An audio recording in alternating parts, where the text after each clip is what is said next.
Kerala crime file season 2 അങ്ങനെ OTT release ചെയ്തിട്ടുണ്ട്. Jio ഹോട്ട്സ്റ്റാറിലാണ് stream ചെയ്യുന്നത്.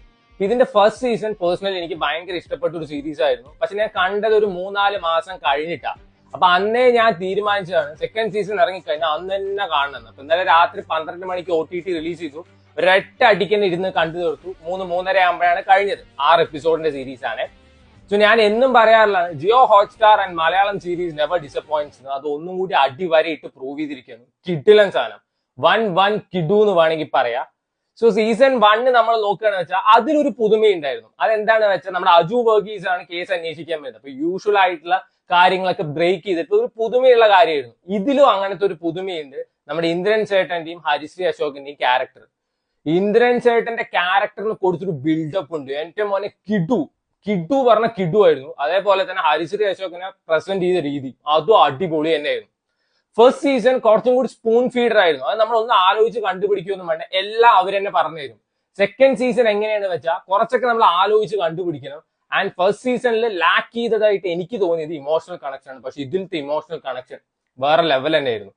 നിങ്ങളൊരു ഡോഗ് ലവർ ആണ് വെച്ചാൽ ഡെഫിനറ്റ്ലി ഒരു എന്താ കേസ് ടിഷ്യൂ അടുത്ത് വെച്ചോ, കരയം ഉറപ്പാണ്. ഞാനൊക്കെ ലാസ്റ്റ് ആ ഇമോഷണൽ സീൻസിലൊക്കെ ഇരുന്ന് കരയായിരുന്നു. സോ ഡോഗ്സിന് ഈ സീരീസിൽ ഭയങ്കര ഇമ്പോർട്ടന്റ് റോൾ പ്ലേ ചെയ്യാണ്ട് നല്ല രസമായിരുന്നു കേട്ടോ. പേഴ്സണലി കിഷ്കിൻഡ കാണ്ഡത്തിന്റെ റൈറ്റർ തന്നെയാണ് ഈ സീരീസ് എഴുതിയിരിക്കുന്നത്. അതുകൊണ്ട് തന്നെ ഹ്യൂമൻ ഇമോഷൻസിന് ഭയങ്കര ഇമ്പോർട്ടൻസ് കൊടുത്തിട്ടുണ്ട്. അത് നല്ല രസമായിരുന്നു. സോ യൂഷ്വലി ഒരു സീരീസ് എങ്ങനെയാണെന്ന് വെച്ചാൽ അപ്സ് ഉണ്ടാവും, ഡൗൺസ് ഉണ്ടാവും, അങ്ങനെയാണ്. ഇത് ത്രൂ ഔട്ട് ഒരു ത്രില്ലിംഗ് മൊമെന്റ് തന്നിട്ട് കൺസിസ്റ്റന്റ് ആയിട്ടാണ് പോയിരിക്കുന്നത്. അത് പറഞ്ഞിട്ട് seat of the edge thriller അല്ല, നമ്മൾ കണ്ടുവരുന്ന യൂഷ്വൽ ത്രില്ലേഴ്സും അല്ല. ഇത് സംതിങ് ദാറ്റ് ഈസ് യൂണീക്ക് എന്നൊക്കെ പറയാം. ഈ സീരീസ് തുടങ്ങിയിട്ട് ആദ്യത്തെ ഒരു 10 മിനിറ്റ് ഉണ്ട്, അതന്നെ ഭയങ്കര ഷോക്കിങ്ങും സർപ്രൈസിങ്ങും ആയിരുന്നു.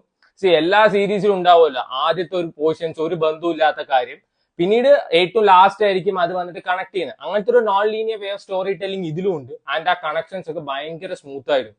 അപ്പൊ നമ്മൾ ഭയങ്കര ഷോക്കാവും ആദ്യത്തെ എപ്പിസോഡ് കാണുമ്പോൾ. പിന്നെ സെക്കൻഡ് എപ്പിസോഡിന്റെ സ്റ്റാർട്ടിങ് ആയാൽ മതി തോന്നും. കാരണം ആ ഒരു ത്രില്ല് ത്രൂ ഔട്ട് ഉണ്ട്, ഇവൻ ദോ ഒരു seat of the edge thriller അല്ലെങ്കിൽ പോലും. നല്ല രസമായിരുന്നു. ആൻഡ് ഫസ്റ്റ് പാർട്ടിൽ അജു വർഗീസ് ആണ് നായകനെങ്കിൽ ഇതിൽ അർജുൻ രാധാകൃഷ്ണനാണ് നായകൻ. അർജുൻ രാധാകൃഷ്ണൻ നന്നായി പെർഫോം ചെയ്തിട്ടോ. പെർഫോമൻസ് വൈസ് എല്ലാവരും ബെസ്റ്റ് തന്നെ കൊടുത്തിട്ടുണ്ട്. അർജുൻ രാധാകൃഷ്ണന്റെ ക്യാരക്ടർ വന്നിട്ട് ഭയങ്കര ലൗഡ് അല്ലെങ്കിൽ വയലന്റ് ആയിട്ടുള്ള ഒരു പോലീസ് ഓഫീസർ അല്ല, സട്ടിലായിട്ട് മെച്ചുവേർഡ് ആയിട്ട് പെർഫോം ചെയ്യുന്ന ഒരാളാണ്.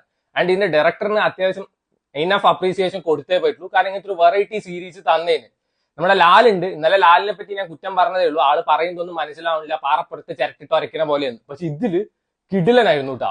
നല്ല രസം ഉണ്ടായിരുന്നു. അതിന് ആള് പറയുന്നതൊക്കെ മനസ്സിലാവുന്നുണ്ട്. ആളുടെ യൂഷ്വൽ അണ്ടി ഡയലോഗ് ഇതിലും ഉണ്ട്. അതേപോലെ തന്നെ ഫസ്റ്റ് സീസൺ കണ്ടിട്ടില്ല